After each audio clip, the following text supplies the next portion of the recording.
আজ চলে এলাম অত্যন্ত লোভনীয় ও সুস্বাদু চিংড়ি মাছের বাটি চচ্চড়ির রেসিপি নিয়ে। এত সহজ রান্না হয়তো খুব কমই হয়ে থাকে। তো চলুন দেখে নেওয়া যাক এই সুস্বাদু চিংড়ি মাছের বাটি চচ্চড়ির রেসিপিটা আমি কিভাবে তৈরি করছি। এই রেসিপিটি তৈরি করতে প্রথমেই লাগবে একটি বাটি। তো বাটি নিয়ে নিয়েছি, তার মধ্যে নিয়ে নেব ধুয়ে পরিষ্কার করে কেটে রাখা চিংড়ি মাছগুলো।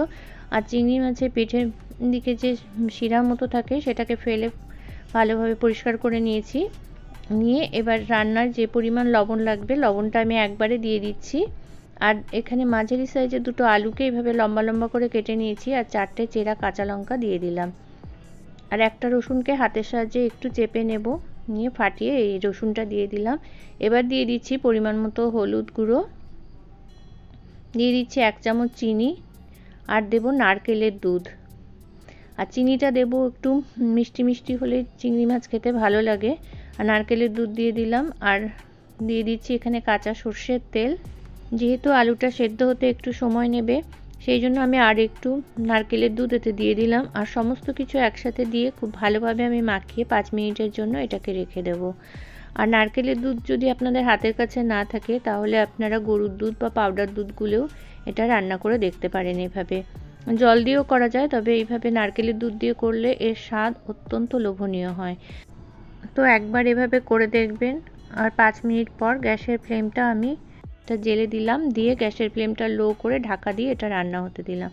তো 6-7 মিনিট পর ঢাকাটা খুলে আবার দেখে নিচ্ছি, একটু নেড়ে চেড়ে দিলাম। আর খেয়াল রাখতে হবে তলাটা যাতে ধরে না যায়, সেই জন্য আমি পাত্রটা একটু ভারী নিয়েছি, তলাটা যাতে এই রান্নাটা করার সময় তলাতে ধরে না যায়। তো আমি নেড়ে চেড়ে আবারও একটু মিশিয়ে দিলাম সমস্ত কিছু উপর নিচে দিয়ে। এবার একটা টমেটোকে টুকরো করে কেটে নিয়েছিলাম, আর বীজগুলো আমি ফেলে দিয়েছি টমেটোর, দিয়ে আবারও নেড়ে চেড়ে মিশিয়ে দিচ্ছি। এটা রান্না হতে দেব যতক্ষণ না আলুটা সেদ্ধ হয়ে যাচ্ছে ভালোভাবে, ততক্ষণ এটা ঢাকা দিয়ে আবারও আমি রান্না হতে দেব। তো 6-7 মিনিট পর আবার ঢাকাটা খুলে নেব। আর এটা আমি সম্পূর্ণটাই লো ফ্লেমে রান্না করব। তো রান্নাটা আমার প্রায় হয়ে এসছে, আর এটা ঠান্ডা হয়ে গেলে ঝোলটা একদম গাঢ় হয়ে যাবে। এখন দেখাচ্ছে ঝোল ঝোল রয়েছে, আলুটাও সেদ্ধ হয়ে গেছে, রান্নাটা আমার হয়ে এসছে। যেহেতু নামানোর পর এটা ঝোলটা একদম টেনে যাবে, সেই জন্য এর থেকে বেশি আর আমি শুকাবো না। এবার এতে আমি দিয়ে দিলাম 3টে চেরা কাঁচা লঙ্কা আর 3 চামচ কাঁচা সর্ষের তেল দিয়ে এবার গ্যাসের ফ্লেমটা অফ করে আমি স্ট্যান্ডিং টাইমে রেখে দেবো কিছুক্ষণ। তারপর একটা পাত্রে আমি সার্ভ করে নেব। গরম গরম ভাতের সাথে খেতে জাস্ট অসাধারণ লাগবে। আর এই রেসিপিটা বহু পুরনো রেসিপি, এটা আমার মায়ের কাছ থেকে শেখা।